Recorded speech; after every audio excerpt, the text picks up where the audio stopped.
Hello everyone, কেমন আছো তোমরা? আশা করছি সবাই খুব ভালো আছো আর আমিও ভালো আছি।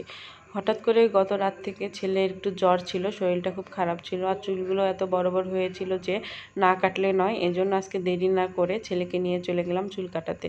তো চুল কেটে এসে দেখি দুপুর 1টা বেজে গেছে। এদিকে তো আমার রান্না বান্না কিছুই হয়নি। কি রান্না করব ভাবতে ভাবতে মনে হলো যে ডিম রান্না করি, খুব তাড়াতাড়ি ডিম রান্নাটা হয়ে যাবে। তো যেমন ভাবা তেমন কাজ। এদিকে ডিম আলু সিদ্ধ বসিয়ে দিয়ে আমি বাদবাকি যেগুলো কাটা বাছার কাজগুলো ছিল সেগুলো করে নিলাম। পেঁয়াজ কাটা, তারপরে একটু ঢেঁড়স ভাজবো, ঢেঁড়সটাও কেটে নিলাম।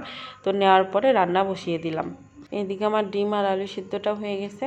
ডিম আর আলুটাকে ছিলে নিলাম। নেওয়ার পরে এই তো ডিমটা ভেজে নিয়ে এর মধ্যে ওই তেলের মধ্যে জিরে আর তেজপাতা ফোড়ন দিলাম। দেওয়ার পরে পেঁয়াজগুলো একটু ভেজে নিলাম। নেওয়ার পরে এখন আলুগুলো দিয়ে দিব। দিয়ে আলুটাও একটু বেশ কিছুক্ষণ ভেজে নিব।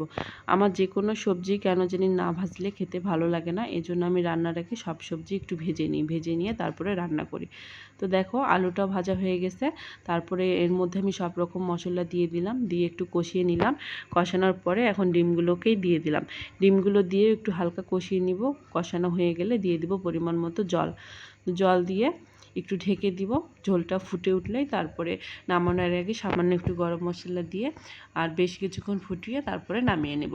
হাতে যদি আমার খুব কম সময় থাকে তাহলে আমি ডিমের ঝোলটাই সবসময় করার চেষ্টা করি, কারণ ডিমটা খুব তাড়াতাড়ি হয়ে যায় এইভাবে রান্না করলে।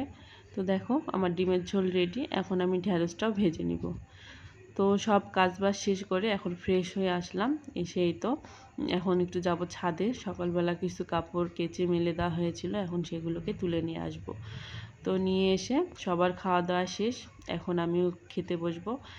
তো খাওয়া দাওয়া শেষ করে বিকালের দিকে গিয়েছিলাম একটু বাইরে আমাদের পুজো মণ্ডপে। তো দেখো এখানে হচ্ছে ঠাকুর এখন রং করা হচ্ছে। জানি না এবার পুজো কীরকম কাটবে, পুজোটা যেন ভালোভাবে হয়। তো আজকে এ পর্যন্তই। ভালো থাকবেন সবাই। টাটা সবাইকে।